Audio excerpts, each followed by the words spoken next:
Hola, ¿qué tal? Bienvenidos al canal. Esto es Ali lo sabe y en este vídeo vemos las clases de palabras según su proceso de formación. Si estáis listos, atentos y al lío. Palabras simples o primitivas. Las palabras simples o primitivas son las originales, las que no proceden de otras. Pueden estar formadas solo por una raíz o una raíz acompañada de uno o más afijos flexivos, bien sean estos nominales, de género y número, o verbales, de tiempo, modo, aspecto, persona y número. Son simples tanto árbol como árboles, profesor y profesoras, así como la forma verbal cantando, formada está por una raíz, la vocal temática de la primera conjugación y el flexivo verbal de gerundio. Palabras derivadas. Las palabras derivadas se forman a partir de las simples o primitivas, añadiendo a su raíz bien un afijo derivativo prefijo, como en antirrobo o amorales, un afijo derivativo sufijo, como en decoración o zapatero, o añadiendo ambos, prefijo y sufijo, como en submarino o improcedente. Palabras compuestas. Las palabras compuestas son las formadas por la unión de dos o más palabras. Podemos formar compuestos combinando palabras de distinta categoría gramatical. Puede ser la unión de dos sustantivos, como en el caso de bocacalle, de un verbo y un sustantivo, como en lavaplatos, un sustantivo y un adjetivo, como en vinagre, y un adverbio y un verbo, como en malvivir. Existe, asimismo, otro tipo de composición, el de los compuestos cultos. Son aquellos que se forman mediante raíces cultas procedentes del latín y del griego. Esas raíces o formantes no pueden funcionar como elementos autónomos, es decir, no pueden formar palabras por sí solas.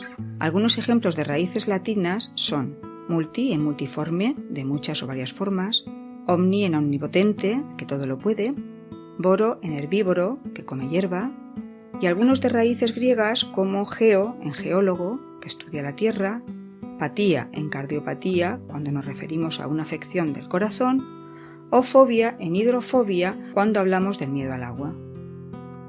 Palabras parasintéticas. Las palabras parasintéticas son compuestas y derivadas a la vez, es decir, tienen más de una raíz a las que se le unen un afijo derivativo sufijo de forma simultánea. Lo vemos en vocablos como sietemesino y quinceañera.